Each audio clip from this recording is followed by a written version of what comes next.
Madam, ഇവർ രണ്ടുപേരും സ്നേഹിച്ചിരുന്ന കാര്യം ഞങ്ങൾക്ക് അറിയില്ലായിരുന്നു മാഡം. അറിയുന്നതിന് മുമ്പ് അവൻ ഇവളുടെ വയറ്റിൽ ഒരു കുഞ്ഞിനെ കൊടുത്തിരുന്നു മാഡം. പിന്നെയാ ഞങ്ങൾ അറിഞ്ഞത്. എന്നെ കല്യാണം കഴിക്കാൻ ഞാൻ കെഞ്ചി പറഞ്ഞതാ, എന്നാൽ അവൻ സമ്മതിച്ചില്ല. ഫ്രണ്ട് എങ്ങനെ വിടാൻ പറ്റും മാഡം? വീട്ടിലുള്ളവരോട് പറയാൻ പറ്റാത്തത് കൂട്ടുകാരോടല്ലേ മാഡം പറയാൻ പറ്റൂ? അവന്റെ അടുത്ത് പോയി.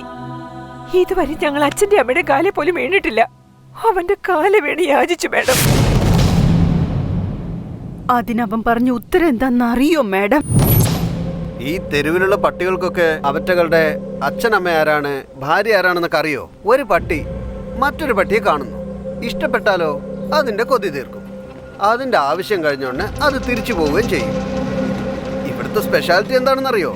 ഇങ്ങനെ നോക്കുമ്പോ ഞാനും ഇതുപോലെയുള്ള ഒരു പട്ടിയാണെന്ന് സാരം. ഞാൻ കുറച്ചപ്പോ ഇവള് വാലുവാട്ടി കൊണ്ടുവന്നു. എന്നെ ഇവളുടെ വയറ്റിലെ കൊച്ചിന്റെ അച്ഛനാണെന്ന് പറഞ്ഞാ ഞാൻ എത്ര കൊച്ചുങ്ങളുടെ അച്ഛനാവേണ്ടി വരും?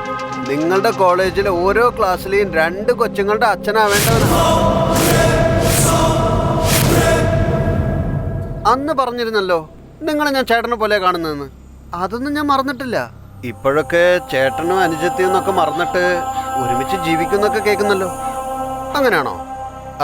എന്നേക്കാളും അതൊക്കെ നിങ്ങളല്ല അറിഞ്ഞിരിക്കേണ്ടത്. കാരണം നിങ്ങളൊക്കെ നല്ല വിദ്യാഭ്യാസമുള്ളവരല്ലേ. ഇനി ഞാൻ ഒന്ന് പറഞ്ഞോട്ടെ, ഈ 3 അനിയത്തിമാരിൽ ഞാൻ ആദ്യം ആരുടെ ചേട്ടനാവേണ്ടത്?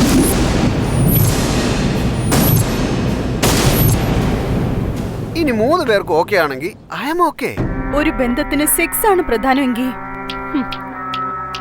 അവനെ കൊല്ലുന്നതിൽ തെറ്റില്ല മാഡം. ആവേശത്താൽ എടുത്തു ചാടലെന്ന് കരുതി കൺട്രോൾ ചെയ്തു. കുറച്ചുകൂടെ പരിശ്രമിച്ച് അവനെ കൂടി സമ്മതിപ്പിക്കാന്ന് കരുതിയത് വേസ്റ്റായി. ഇവള് മരിച്ചു കഴിഞ്ഞാൽ ഇവളെ കണ്ടുപഠിച്ച് മറ്റുള്ളവരും അങ്ങനെ ആകുമെന്ന് കരുതി അതിന് സമ്മതിക്കാതെ ഞങ്ങൾ അവളെ ഉപദേശിച്ച് മാറ്റിയെടുത്തതാണ് മാഡം. ഞാൻ മരിച്ചില്ല മാഡം. അവന് വേണ്ടി ഞാൻ കാത്തിരിക്കുകയായിരുന്നു.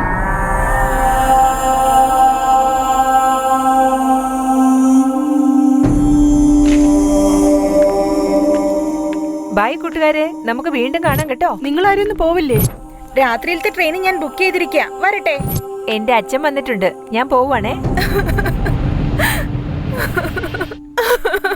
എല്ലാവർക്കും എത്ര സന്തോഷായിരുന്നു.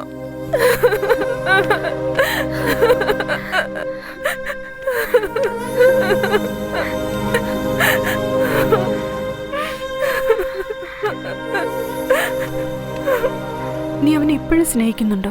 ഞാൻ മാത്രല്ലേ തെറ്റ് ചെയ്തത്. ഇത് എന്ത് തെറ്റ് ചെയ്തു?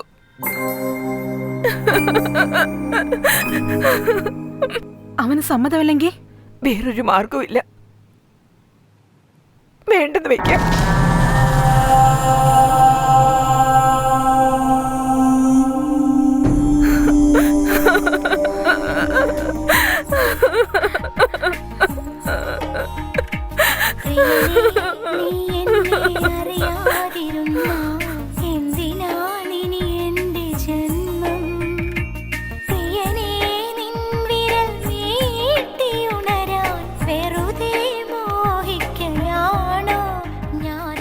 ഈ മുറിയിൽ ഇങ്ങനെ ഇരുന്ന് ഭ്രാന്തി പിടിക്കും. വാ, നമുക്ക് പുറത്തു പോ. ഈ സമയത്ത് എവിടെ പോകാനാ? അടുത്തുള്ള കല്യാണ മണ്ഡപത്തിൽ പോയി നമുക്ക് കുറച്ച് പാട്ട് കേട്ടിട്ട് വരാം. അല്പം സമാധാനാവുമല്ലോ.